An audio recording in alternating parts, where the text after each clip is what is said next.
बायकोच्या भांडणात नवऱ्याने रागारागाने घागरीत उडी मारल्यामुळे त्यांना काढण्यासाठी बोरिंग मशीन येत आहे। मुंबईत उसळलेल्या दंगलीत 4 फुटाणे व 2 शिंगदाणे जखमी झाले आहेत। गाडी मामाने माकड गल्ली येथे आग लावल्यामुळे तेथे फक्त उकंडे जागा शिल्लक राहिले आहेत। विहिरीने कांद्याचा खून केल्यामुळे तिला कपाटात बंद करण्यात आले आहे। मांजरताईने उंदीर मामाला खाल्ल्यामुळे त्यांचा पंचनामा करण्यासाठी कुत्रे काका येत आहेत।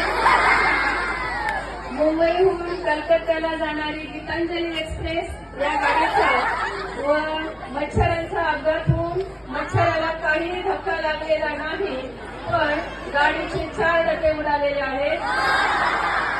आता खेळविषयक बातम्या। आमचे खेळमंत्री श्री मच्छर सिंग यांनी असे निवेदन दिले आहे की जो कोणी फुटबॉलवर बसून जगभर प्रवास करेल त्याला 50 रुपये बक्षीस दिले जाईल व 1 लाख मारून 100 रुपये वसूल केले जातील।